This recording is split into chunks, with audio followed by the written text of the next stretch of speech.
en inglés. Todos los trabajos de mano. Toma. Amigo. Tienes que ir practicando, ¿sí?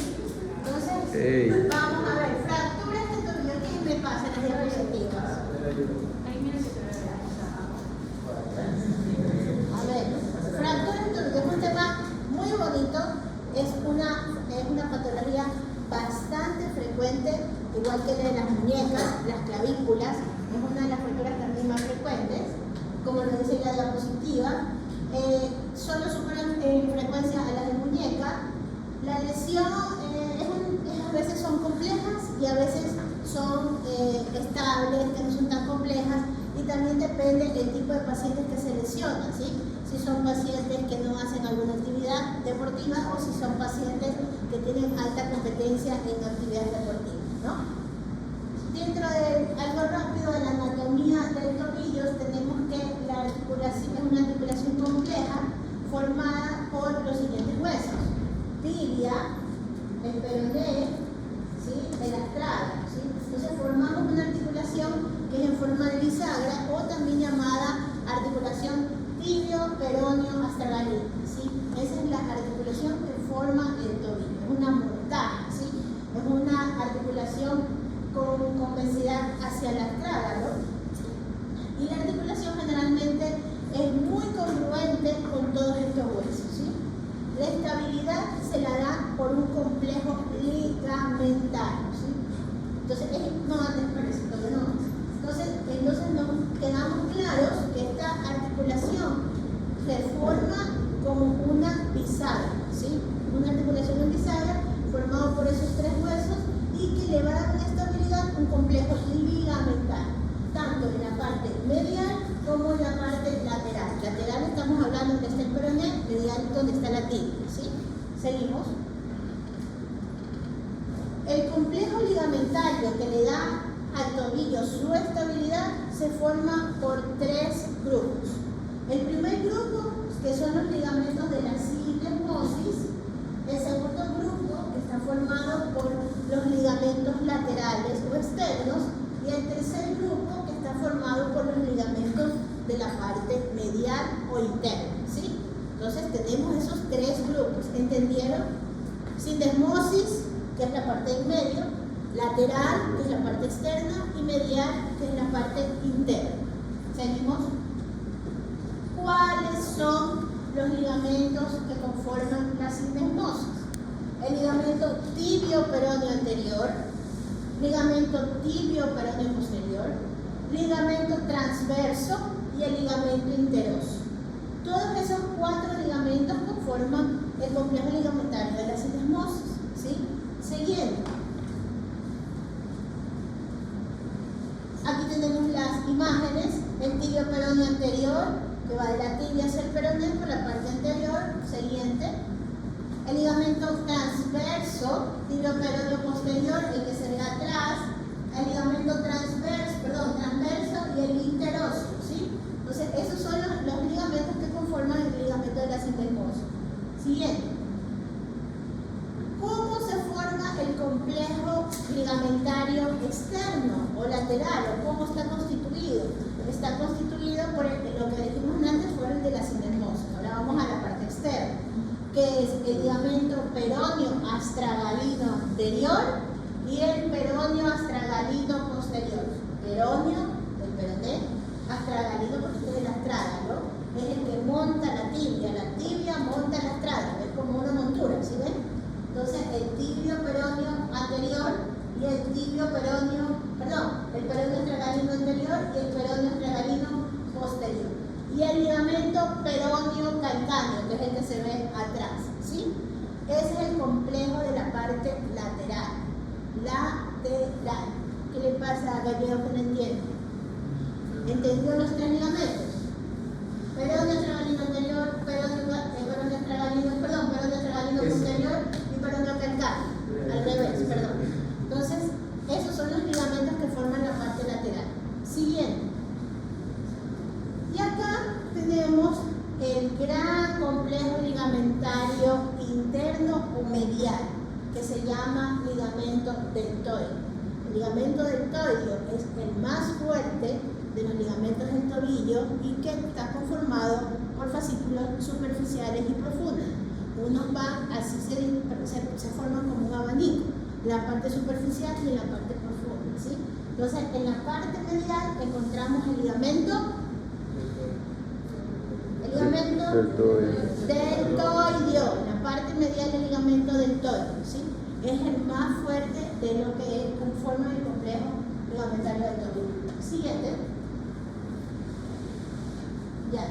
Entonces, el tobillo se puede lesionar, podemos encontrar fracturas del tobillo dependiendo el mecanismo, ¿sí? Y dependiendo de ese mecanismo tenemos una clasificación. Las fracturas del tobillo son lesiones generalmente son introducidas por traumas indirectos, ya por fuerzas que desplazan al astrágalo y se provoca la fractura a nivel de lo que es el peroné generalmente o a nivel del malleolo medial o el malleolo interno. El astrágalo fractura el malleolo, el astrágalo puede fracturar el malleolo, ya sea el interno y el externo, por el traumatismo de alto impacto o traumas también directos. Y también las fuerzas cizallantes o fuerzas cuando se rompe la membrana interósea pueden llegar a romper o fracturar tanto el malleolo externo como el malleolo interno. Cuando hablo de malleolo externo o malleolo interno es el peroné, malleolo externo, y la tibia, malleolo interno, ¿sí? Seguimos. ¿Alguna pregunta hasta ahí? No. Hay una clasificación que se llama la clasificación de Lange-Hansen. Esta va a identificar las lesiones ligamentarias que están asociadas dependiendo cómo fue el mecanismo de la lesión. Y también nos va a ayudar para decidir el tratamiento de esta fractura, porque puede ser un tratamiento quirúrgico como un tratamiento conservador, ¿sí? Siguiente. Esta es la clasificación de Lange-Hansen, ¿sí? Entonces, dependiendo cómo fue el mecanismo, por ejemplo, si mi fractura fue supinación o aducción, quiere decir que voy a encontrar en la radiografía una fractura transversa del malleolo externo. ¿Quién es el malleolo externo? El peroné. El malleolo externo o ruptura del ligamento lateral externo. O sea, si el mecanismo fue en supinación y aducción, se fractura el malleolo externo. Si, por ejemplo, tengo un mecanismo de lesión en pronosupinación o en pronación y aducción, yo voy a encontrar una fractura del malleolo interno con una ruptura del ligamento deltoide. ¿Cuál es el malleolo interno? La tibia. Entonces yo voy a ver la fractura del malleolo medial y como que está abierto la articulación. Entonces, todos estos mecanismos se pueden clasificar las fracturas del tobillo de acuerdo al mecanismo. O sea, que yo voy a ver en la radiografía, entonces yo digo, el mecanismo fue por pronación y supinación, entonces estamos en una fase 1 de Lange-Hansen, clasificación. Ese tipo son para ver el tipo de lesión que tiene por medio del mecanismo. Siguiente. Y hay una clasificación mucho más fácil, que esa es la que quiero que ustedes se la aprendan, que es la clasificación de Danis-Weber. La clasificación de Danis-Weber es más facilita porque te dice si la fractura es por arriba de la sindesmosis, se llaman suprasindesmales. Si se fractura en la sindesmosis, se llaman transindesmales. Y se fracturan por debajo de la sindesmosis, se llaman infrasindesmales. ¿Saben dónde es la sindesmosis? Ya, veamos las imágenes que siguen, por favor. Entonces, ¿hay otra imagen por ahí? No. Aquí tenemos, ¿sí? Entonces, la sindesmosis es esto. Es una membrana interósea que va a nivel de donde se forma la gota del peroné con la tibia, sube llegando hasta la parte proximal del peroné. Entonces, si yo tengo una fractura que es por debajo de la sindesmosis, o sea, es a este nivel, se llama Weber tipo A o infrasindesmal. Si yo la tengo donde inicia la sindesmosis, entonces una Weber B. Y si está por arriba de donde inicia la sindesmosis, se llama suprasindesmal o Weber C. Entonces hay tres clasificaciones: A, B, C. Danis-Weber. A, por arriba de la sindesmosis, por abajo de la sindesmosis. Weber B en la sindesmosis y Weber C sobre la sindesmosis. ¿Para qué me sirve esta clasificación? Para decidir el tratamiento. Si yo tengo una Dennis Weber A, yo le puedo poner un yeso y el tratamiento es conservador, ¿sí? Porque no está afectada la membrana interosa. Si tengo una transindesmal o una Weber B, que es la que afecta la membrana interósea, es quirúrgica, porque es una fractura inestable y generalmente está asociada con ruptura del ligamento deltoide. Y si es una Weber C, es suprasindesmal y lo más probable es que el deltoide fracturado en marielo mediano, ¿sí? Entonces es una fractura mucho más inestable y obviamente esa es quirúrgica. ¿Entendieron la Dennis Weber?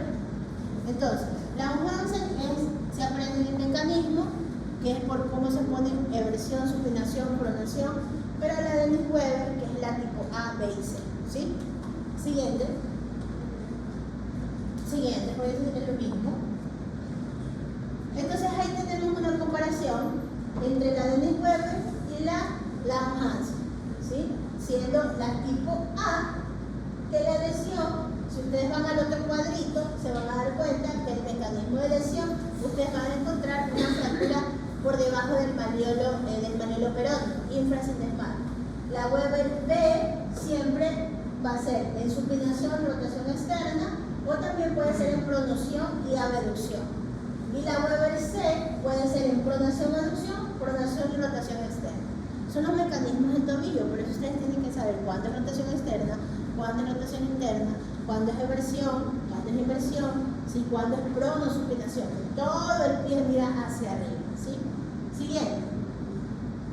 Entonces, el diagnóstico clínico, generalmente como en toda fractura, dolor, edema, hematoma, deformidad, generalmente a veces el tobillo viene con deformidad. Siguiente. El diagnóstico radiológico, siempre pedir una proyección aperilateral del tobillo, ¿sí?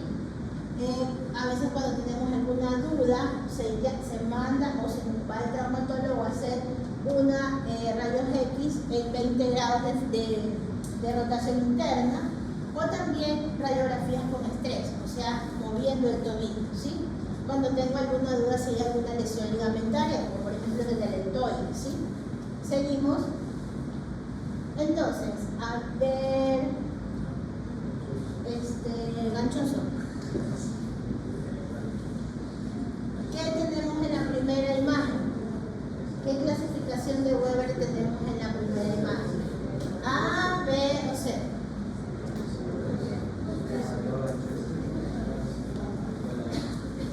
En la primera imagen.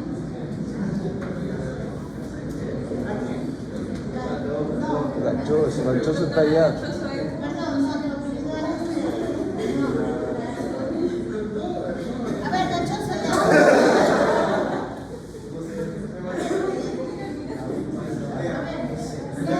Pensé que él era ganchoso, no ganchoso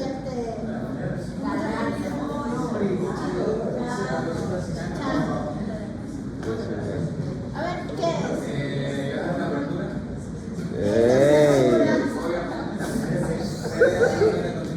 Ya, oye, fractura, ya, obvio que es una fractura. Una C. Una C, dice usted. Brito, ¿es una C o no es una C? Yo tengo una B. Usted es una B. ¿Por qué es una B? Porque, o sea, no la veo como No la de nivel. supra, ¿ya? ¿Está de acuerdo Espinosa? ¿Quién es Espinosa? En la B. Es una fractura de Dennis Weber tipo B. Es una fractura transindesmal. ¿Sí? A ver. Igual. Dios santo, Moya. Tenemos aquí. ¿Qué tipo de fractura tenemos?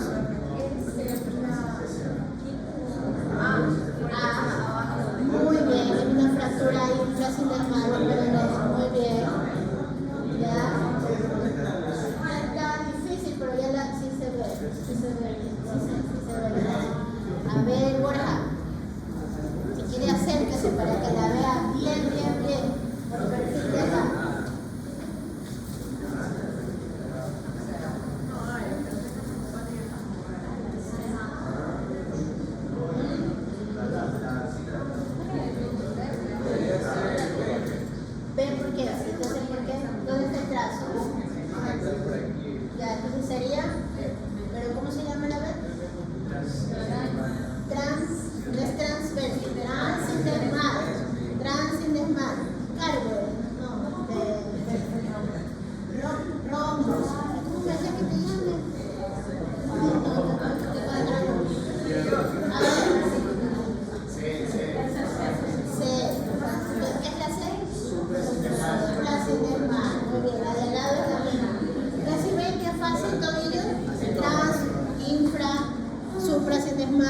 el complejo ligamentario, tienen que saber qué ligamentos.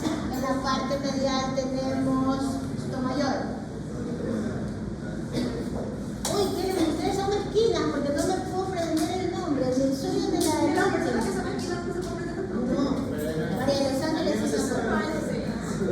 A la cara de Camila solo me sé sotomayor y a todos no me sé. Olaya, Cedreño, Saín, Canchoso, Brito, Sánchez, Juárez. Peláez. La señorita de atrás, ¿cómo se llama? Delgado, bien difícil. Rafael Gallegos y Espinosa. Guale, Moya, Mata, Ruiz, no es Ruiz, Reyes. No me acuerdo, Charán.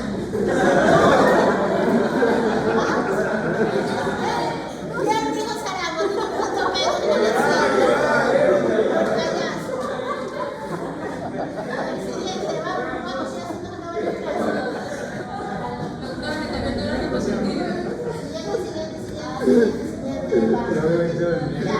Tratamiento. Entonces, tenemos tratamiento cuando son linfras inermales, le podemos hacer una reducción cerrada, le podemos colocar una bota corta de yeso, ¿sí? Y si son ya fracturas supra o transdermales, ya viene a ser una reducción abierta más fijación interna, ¿no? Seguimos. ¿Cuánto tiempo voy a dejar un yeso? Porque le puede llegar un paciente a la consulta que le hizo un traumatólogo un yeso y te puede preguntar, doctor, ¿y hasta cuándo voy a tener este yeso? Entonces, las botas generalmente se las deja durante 8 semanas. 4 semanas, es decir, un mes sin apoyo y 2 meses apoyando. Puede ser con un taquito de marcha que hay en el mercado, que le pones al yeso un taco de marcha y con eso puede empezar. O ahora hay las botas Walker, que son las botas como un yeso con un taco, ¿no? Entonces, ese tenemos un tratamiento. O el otro tratamiento, que también puede ser con bota de yeso, le dejo 3 semanas, cerrado, sin pisar, y 3 semanas con apoyo. En total, todo tratamiento conservador es por 6 semanas, ¿sí? Siguiente. Y si yo quiero hacer una fijación interna por el tipo de fractura, cuando se les realiza la cirugía como medio de fijación interna cuando son fracturas inestables, fracturas bimariolares, es decir, que si yo les pongo en la práctica una radiografía donde está fracturado el peroné y donde está fracturado el malleolo medial, es una fractura bimariolar y les pregunto, ¿es conservador o quirúrgico? Es quirúrgico, ¿sí? Fracturas del malleolo medial que tengan rupturas ligamentarias también es quirúrgico. Y cuando el espacio, claro, póngame una de las imágenes radiológicas. Esta, hay imágenes en la anterior. Ya. Esto se llama espacio claro medial.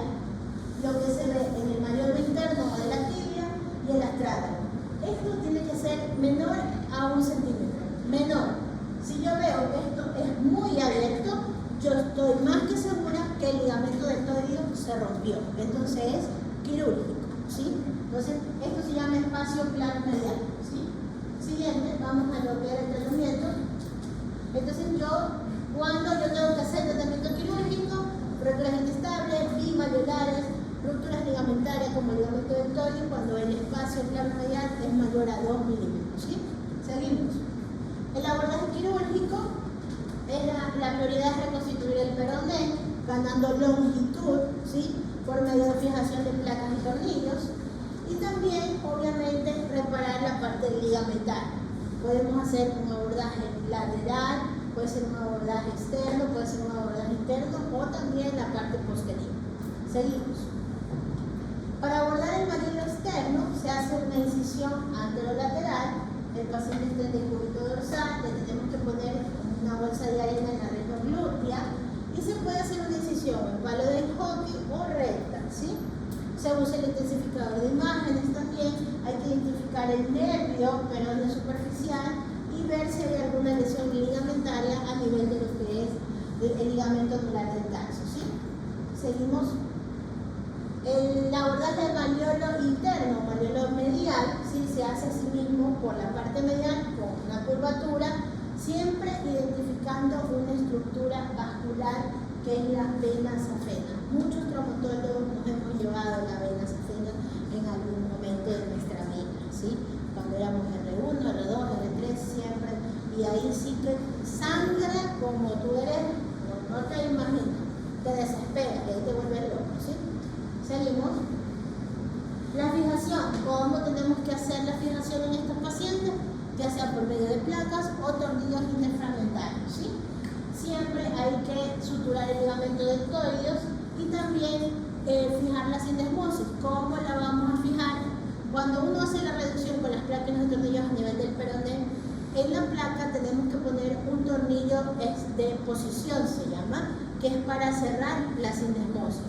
Una vez que yo ya reduzco, pongo el pie en flexión máxima y pongo el tornillo interfragmentario que vamos a ver en una de las imágenes para cerrar la sindesmosis. Y también siempre reparar el ligamento deltoide, siempre. Seguimos. Este es el tornillo de posición, ¿sí? Yo tengo una fractura de peroné con fractura de malleolo medial, entonces una fractura bimalleolar. Entonces, hacemos la fijación. Cuando ustedes vean que un malleolo medial solo lo fijan con un tornillo, es insuficiente. Generalmente se tiene que fijar o dos, o hacer tipo un cerclaje o 20, también lo podemos hacer cuando los segmentos son muy chiquititos. Pero un tornillo, un malleolo medial es muy inestable, eso se va a rotar y se va a desplazar. Y en lo que es el peroné, yo siempre tengo que ver que la placa se moldee, ¿sí? Las placas vienen rectas, pero hay unos implementos que se llaman perros que uno dobla en las placas, ¿sí? Y las coloca, sí, o dobladores, ¿sí? Entonces se moldea la placa de acuerdo al hueso y siempre, por ejemplo, si yo tengo un trazo transindesmal, ¿sí? Yo siempre tengo que fijar 3 tornillos por debajo de la fractura y 3 tornillos por arriba, porque eso me va a dar dinamización y compresión del segmento. También es recomendable usar un tornillo interfragmentario. No es que ese tornillo está volando o está fuera de la placa, se equivocó el traumatólogo. No, ese tornillo cuando es una fractura oblicuo larga o está rotado, ese tornillo me permite reducir los segmentos porque lo pongo como que si fuese interfragmentario, pues, ¿no? Cierran los dos fragmentos y posterior a eso pongo la placa. Y lo que yo les decía, cerrar la sindesmosis es el tornillo de posición que cojo el tobillo, lo hago en flexión máxima y lo paso. Con eso yo estoy cerrando la sindesmosis para que cicatrice la membrana interósea. Eso es cuando son fracturas netamente inestables, que tenemos fracturas bimalleolares o rotadas. Pero por ejemplo, si es una fractura transindesmal estable, ¿sí? Entonces podemos fijar con placas y tornillos, ¿sí? Seguimos. Aquí es lo que yo les decía, que se puede hacer tipo un obenque cuando los segmentos del malleolo medial a veces son pequeños, aquí grandes, no había tornillos, se pusieron este tipo de obenque. Acá tenemos el interfragmentario con las placas y tornillos, ¿sí? Seguimos. Los abordajes quirúrgicos que les dije, en forma de palo de golf, posterior, medial, lateral y medial, ¿sí? Seguimos. A ver. No, yo no me acuerdo de nadie más. A ver, la doctora que está atrás de Vera, ¿cómo se llama? Galán. ¿Qué fractura es esta?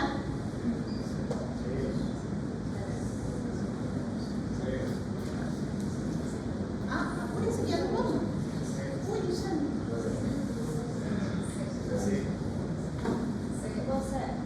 ¿Qué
normalmente se usa para cerrar la sindesmosis. Aquí prácticamente no está bien puesta la placa, está muy arriba, el tornillo de posición no va a hacer lo que debe de hacer, porque es el único tornillo que puede fatigar el tornillo y romperse, ¿sí? Siguiente. Así está el paso